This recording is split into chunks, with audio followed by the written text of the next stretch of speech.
So it's that time of year again for apples, and I know some of you just follow for my crazy apple stuff. So here's my update. I've got several trees I'm picking right now. It's the end of October and I've already picked 850 pounds of apples. Each of these halves represent 2 buckets. 2 buckets fills 1 bucket. And then it's taken over here to the press and pressed. I like to do about 200 pounds at a time. I can push it and do 300, maybe even 4 if I push it, but I'm not going to push it. There's no reason for me to push it. So far, I don't know how much I've gotten, but I've gotten a lot. My goal is 1,000 pounds, which should be easy enough to reach with all the apple trees I've got currently. And so, without further ado, here's the chopper in action, which only lasts about a minute. Okay, first I have to plug it in.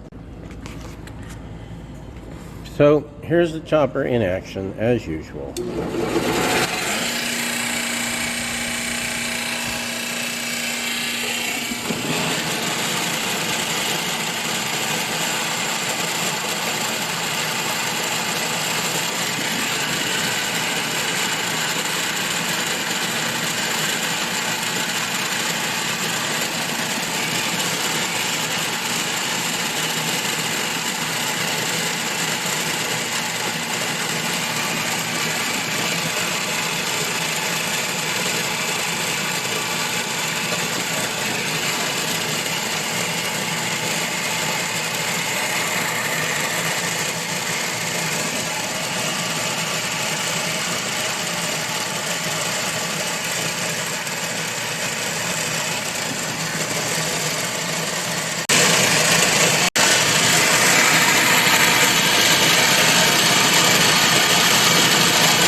And there you go, 2 buckets of apples down. I don't know how many more to go, but there's a lot. And there you go. That 2 buckets turned into this, which I then take out. Probably can't do one-handed, because that's 48 pounds of apples right there. Get up. Put it in the press and get ready for the next bucket. So there we have it. 8 buckets of apples. That's around 190 pounds. And now they just need pressed. You can see how much has come out before I even started pressing. That chopper is awesome. So then I put the top press plate and a big metal plate on top of that just to protect the press plate from the press itself. And as you can see, I need to change buckets before I do this. Then, since this press has this feature, I just crank this down so it starts to press a little bit. I think I need to shift things around.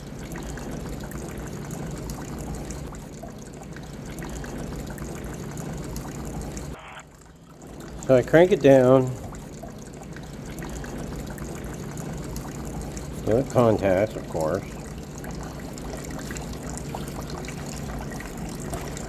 Fully extended.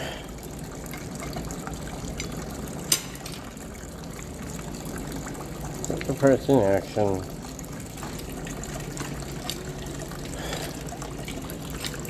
Crank, crank, crank. Pump, pump, pump.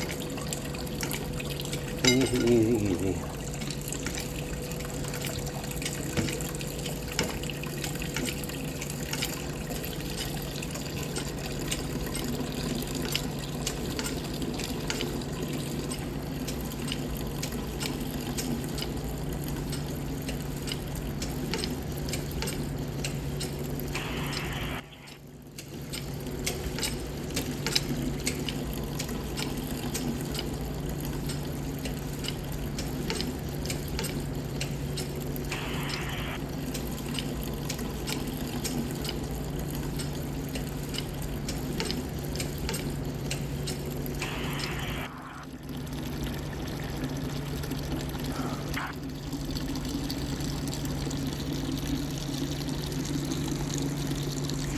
So as you can see, I don't have a lot of pressure on it.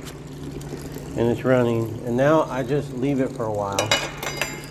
Go away, do other things, and let it drain into that bucket. That bucket will be pretty close to full when I get back. Whenever I come back through the area for whatever reason, I will come along and give it a couple more pumps.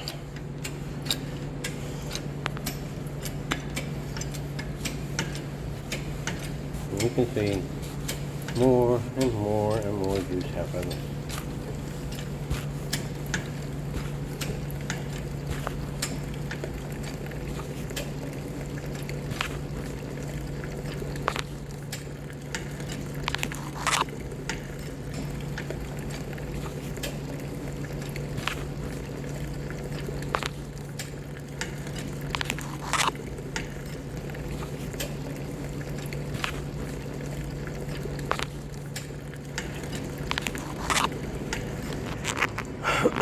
And more juice happens. I'm reaching the limit of the press. And so, one of two things has to happen. I can either fold the bags in half and repress, which is what I usually do and what I intended to do, but I can also add another bag, or maybe two, which I do sometimes. Okay, we're out of reach on the press, and we're compressed down to that. We're just right short of a bucket. And I made the decision I'm going to go ahead and chop up another bag full and do one more. That'll give me a total of 10 buckets of apples in that press. As I'm washing apples and getting them ready for the press, I'm also sorting out the best ones so that we can use them for pie filling and whatnot. So I swapped out buckets. That pressing's about at its limit. You can see I now have 2 buckets of apple juice, fresh pressed cider. There's about 4 gallons in each bucket, maybe 4.5. And I just finished chopping 2 more buckets up of apples, which gives me 1 more press bag full. And I'll get that loaded up and start pressing some more. So I added 1 more bag. This is the last bag I'm going to do today. And of course, pump, pump, pump. And more is running out.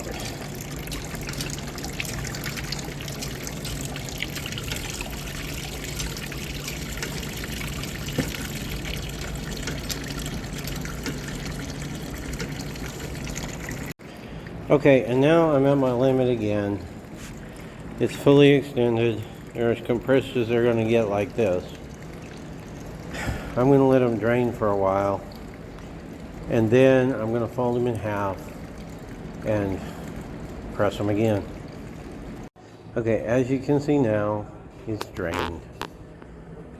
It's as done as it's going to be until I fold the bags in half. So I got to take it apart. Leave the pressure.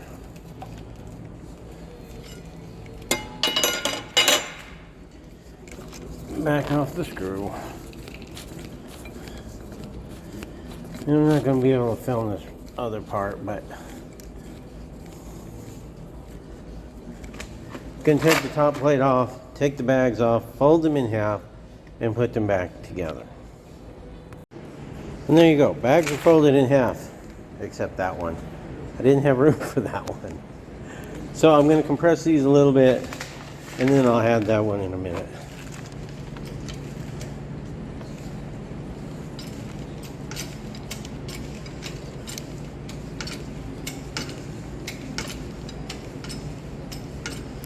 You can see juice is running out. My goal for today is 15 gallons. If I work really hard, I might be able to get as many as 17, but we'll have to see about that. I'm happy at 15. So there we go.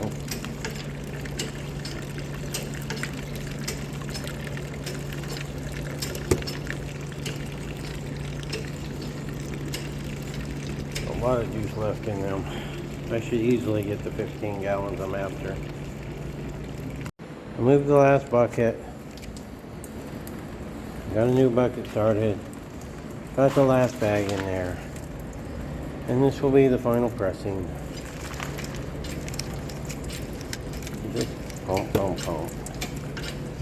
This whole process takes about 2.5 hours, which isn't terrible. It'd be easier and faster outside because I don't have to do quite so much prep work. But 15 gallons in 2 hours ain't too bad. And after some time of sitting, you can see it's probably close to 2 gallons. So once I get the pressure up to 75 like that, I let it sit, and when it holds 75, I stop. I could get more out of it if I took everything out of the bags, fluffed it up, put it back in, and repressed it. I could probably get another gallon out of it, but when you're dealing with 1,000 pounds of apples, it's not strictly worth the effort to do that. And the last of the juice really isn't the best quality. The best quality is the first juice off, the unpressed juice. I guess if you were Italian, you'd call that extra virgin. But I have to wonder about people who have so many levels of virginity. So that's the end of it. In all, we got 3 1/3 buckets, which isn't actually great. I usually do better. I usually do about 13 to 14 pounds to the gallon. I think I'm hitting a little higher than that on this batch. But with apples, you get what you get. And that's all there is to it. So when it comes out, it's dry. And as you can see, the seeds didn't break. People get worried about that sort of thing, but the seeds are fine. So that's it for me. Another apple season in the bag. And, well, if you're here for the apples, I'll see you next year. If you're here for the dog and cat, well, stay tuned. Like, subscribe, comment, all that stuff. And have a good day.